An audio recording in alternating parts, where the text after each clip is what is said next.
In order to change an existing paradigm, you do not struggle to try and change the problematic model. You create a new model and make the old one obsolete. Richard Buckminster Fuller, owner of 24 Patents. The problem.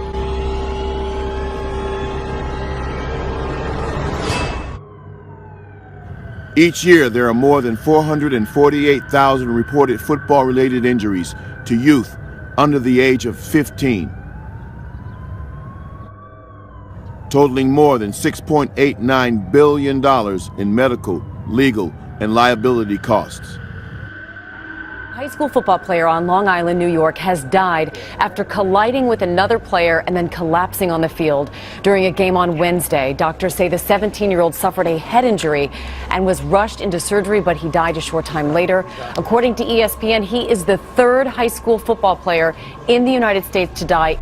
Seattle high school football player dies from game injury. A 17-year-old high school football player died on Monday morning in Washington State from injuries suffered during a football game, making him the fourth high school football player in the U.S. to die in the last month due to injuries sustained on a football field. Kenny Bowie was a senior defensive back and wide receiver for Evergreen High School in Seattle. He was injured while making a tackle in the fourth quarter of last Friday night's game against Highline High School at Highline Memorial Field. Bowie suffered traumatic brain injury from the tackle, and paramedics rushed him to the Harborview Medical Center. He underwent surgery, but died late Monday morning. Bowie's family requested privacy. Classmates brought balloons and flowers to a makeshift memorial at the school's campus. So the numbers are shocking. A seventh high school football player dying after playing in a game. Last year, 5 high school students died of football-related injuries. That's a number we've already passed.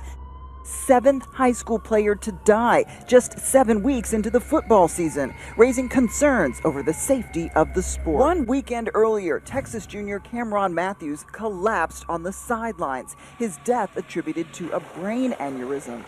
In September, star quarterback Evan Murray died after taking multiple hard hits on a New Jersey football field. But the top concern for parents continues to be concussion.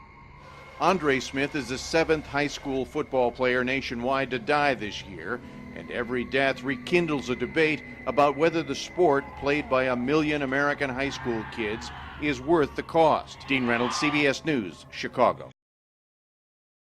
Since 2013, 23 high school football players have died of traumatic brain injuries while playing the game. A national health crisis that should be resolved at the highest level. We're in the Blue Room of the White House, Mr. President. Very kind of you to take the time. Thank you very much. Great to be with you. There has been concern about the safety of football at all levels, high school, college, and in the NFL.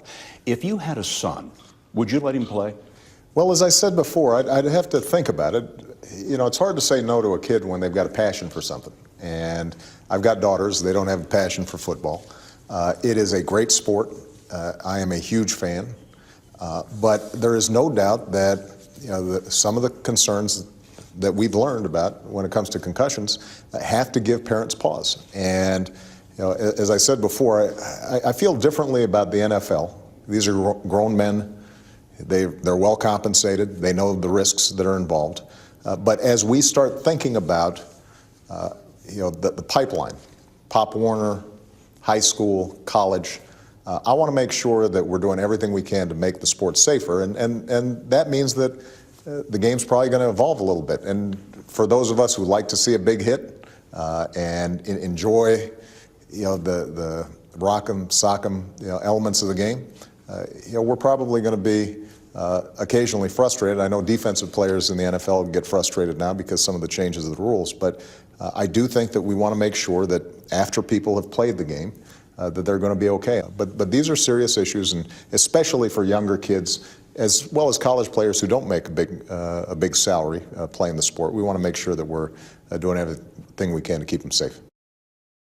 The recent spate of stories about young football players losing their lives or being paralyzed while playing tackle football are tragic and sad, and are very stark reminders that changes, very dramatic changes, are needed. Since most traumatic brain, neck, and spinal cord injuries are the result of players initiating contact with the crown of their helmet while in the act of making a tackle. The key ingredient missing is a standard of care for teaching tackling. Standard of care is a legal term which means you have done your due diligence to minimize what is most dangerous about any activity. There are actual instructions that are inherently dangerous in the very DNA of the game since its inception, and most coaches don't even know it. The more things change, the more they stay the same. And in tackle football, the most dangerous aspect of the sport is making a tackle, but it can be made less dangerous if coaches knew how to readily identify, eliminate, and replace the physical mechanisms, the tackling terminology, the tackling drills, and tackling techniques that lead directly to crown-first impact or helmet exposure to contact while a defender is in the act of making a tackle. In 1997, while my son was playing his first year of tackle football, I was no different than any other parent. I was deathly afraid of my son getting hurt to the point where he couldn't get up off the ground. So I created a tackling technique called the dip and rip sticks words to play by 12-step tackle progression. It is now known as the Hosea method and trademarked as the helmet-free tackle training system. In 2011, LA 84 Foundation, one of the largest funders of youth sports in California, commissioned a scientific research study to determine if the Hosea method was effective at lowering head impact while defenders were in the act of making a tackle. The result of that phase 1 study showed that the Hosea method removed 100% of the crown from the tackle when compared to the traditional tackling technique that registered all the impacts to the crown of the head. Clearly, tackle football is at a crossroads, and concussion is the primary reason for that crossroads. If we don't get concussions under control, the game of football is going to go away. Here's my system of training that I think can be used as your personal standard of care for teaching tackle football. Their future is in our hands. Our future is in theirs. Up next, the solution.